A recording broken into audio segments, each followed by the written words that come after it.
এই একটি আমল করার মাধ্যমে আপনার হাতে আল্লাহ রব্বুল আলামিন অগণিত রিজিক ও অর্থ সম্পদ দান করতে পারেন। প্রিয় দর্শক, আজকের ভিডিওতে জানব কোন আমল করলে আপনার হাতে বৃষ্টির মতো অর্থ সম্পদ দিতে পারেন আল্লাহ এবং আপনাকে ঋণ মুক্ত করতে পারেন এমন একটি আমলের কথা আজ আপনাদেরকে জানাবো। প্রিয় দর্শক, সবাই চায় হালাল রুজি রুটির মালিক হতে, কিন্তু সবাই ধন সম্পদের মালিক হতে পারে না। কোরআন হাদিসে এমন কিছু বিষয় রয়েছে যেগুলো পাঠ করলে আল্লাহ সুবহানাহু ওয়া তাআলা এগুলোর বদৌলতে প্রচুর পরিমাণে অর্থ সম্পদ এবং নেক হায়াত আমাদেরকে দান করতে পারেন। মনে রাখবেন, এই সব কিছুর মালিক কিন্তু আল্লাহ। আপনি যদি কোনো কিছু পেতে চান তবে আল্লাহর কাছে সাহায্য প্রার্থনা করেই পেতে হবে। আজকে যে আমল নিয়ে আলোচনা করব সেটা শুধুমাত্র ধন সম্পদ রিজিকের জন্যই নয়, অর্থাৎ এই আমল করলে যে শুধুমাত্র প্রচুর পরিমাণে টাকা পয়সা আসবে তাই নয়, এর বহুবিধ গুণ রয়েছে। যেমন আপনার মনের নেক মাকসাদ পূরণ হতে পারে আপনি পুত্র সন্তানের আশা করছেন, অথবা আপনি ভয়াবহ কোনো দুশ্চিন্তায় আছেন, আপনার সেই পেরেশানি দূর হয়ে যেতে পারে। এছাড়া এর মাধ্যমে আল্লাহ রব্বুল আলামিন আপনার যাবতীয় দুঃখ কষ্ট অন্তরের প্রশান্তি দান করতে পারেন এবং দুঃখ কষ্ট দূর করে দিতে পারেন। সেই সাথে যারা চাকরি বাকরি পাচ্ছেন না, ব্যবসায় উন্নতি করছেন না, তাদের জন্য খুব দ্রুতই আল্লাহ এই আমলের মাধ্যমে চাকরি এবং ব্যবসার সফলতা দান করতে পারেন ইনশাআল্লাহ। এই আমলটি শুরু করার আগে অবশ্যই 11 বার দুরূদ শরীফ পাঠ করতে হবে।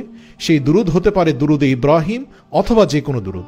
যদি আপনার কোনো দুরূদ জানা না থাকে তাহলে আপনি 11 বার শুধুমাত্র সাল্লাল্লাহু আলাইহি ওয়াসাল্লাম পড়ে আমল শুরু করবেন, কেননা এটিও একটি দুরূদ।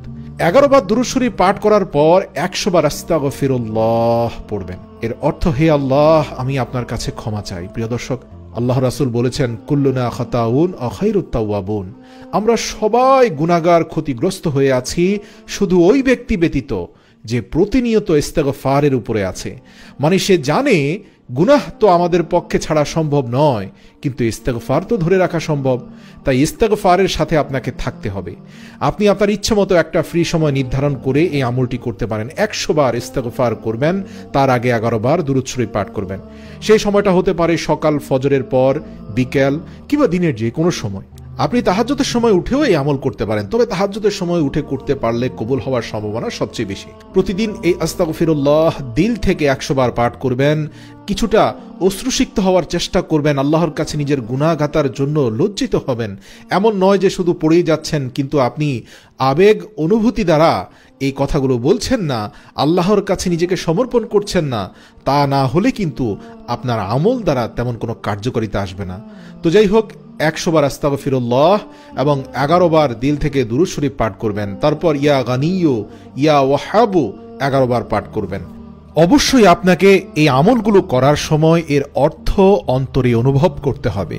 ইয়া গানিয়্যু অর্থ হে ঐশ্বর্যশীল ধনবান, ইয়া ওয়াহাবু অর্থ হে সর্বপ্রদাতা অতিশয় দানকারী। এটা আল্লাহ তাআলার 99টি গুণবাচক নামের 2টি নাম। তো আপনি যখনই ইয়া ওয়াহাবু পড়বেন, অন্তরে ঐশ্বর্যশালী ধনবান আল্লাহকে স্মরণ করবেন। আর যখন আপনি আল ওয়াহাবু অথবা ইয়া ওয়াহাবু পড়বেন, তখন সর্বপ্রদাতা অতিশয় দানকারী আল্লাহ তাআলার নাম অন্তরে স্মরণ করবেন। এভাবে 11 বার আপনি দিল থেকে রিজিকের জন্য আল্লাহর কাছে সাহায্য প্রার্থনার উদ্দেশ্যে আমলটি করতে থাকবেন। হযরত আব্দুল্লাহ ইবনে আব্বাস রাদিয়াল্লাহু তাআলা আনহু বর্ণনা করেন, রাসূল সাল্লাল্লাহু আলাইহি ওয়াসাল্লাম নিয়মিত ইস্তেগফার পাঠ করার কথা বলেছেন, কেননা ইস্তেগফার শব্দের অর্থ কৃত পাপ কর্মের জন্য আল্লাহর দরবারে ক্ষমা প্রার্থনা করা। আল্লাহর অসংখ্য গুণাবলীর একটি হলো ক্ষমা। আল্লাহ তাআলা গফুরুর রহিম, অর্থাৎ তিনি পরম ক্ষমাশীল, অতিশয় দয়ালু। যদি কোনো বান্দা ভুল বশত অতি গুরুতর গুনাহের কাজ করে এবং সে যদি কায় মনোবাক্যে সিজদারত হয়ে তওবা ইস্তেগফার করে আল্লাহর দরবারে ক্ষমা চায়, তাহলে আল্লাহ সেসব ইমানদার লোকদের ক্ষমা করে দিবেন এবং অবশ্যই এমন স্থান থেকে রিজিক দিবেন যে তারা চিন্তাও করতে পারেন না। মহান আল্লাহ তাআলা ঘোষণা করেন সূরা আত-তাহার 82 নম্বর আয়াতে, তিনি বলেন, আমি অবশ্যই ক্ষমাশীল তার প্রতি যে তওবা করে, ঈমান আনে, সৎকর্ম করে ও সৎ পথে অবিচল থাকে। সুবহানাল্লাহ। অন্যদিকে এই উম্মতের জন্য আল্লাহর আযাব থেকে রক্ষার দুটি বিষয় কোরআনে কারিমে উল্লেখ রয়েছে, অথচ আল্লাহ কখনোই তাদের উপর আযাব নাজিল করবেন না যতক্ষণ আপনি নবী মুহাম্মদ সাল্লাল্লাহু আলাইহি সাল্লাম তাদের মাঝে অবস্থান করবেন। তাছাড়া তারা যতক্ষণ ক্ষমা ইস্তেগফার করতে থাকবে আল্লাহ তাদের উপর আযাব দিবেন না। সুবহানাল্লাহ। তো প্রিয় দর্শক, ইস্তেগফারের অন্যতম ফজিলত হচ্ছে আল্লাহ রিজিক দ্বারা আপনার হাত ভরপুর করে দিবেন, তার পাশাপাশি আপনার হৃদয়ে অন্তর ও প্রশান্তি দান করবেন।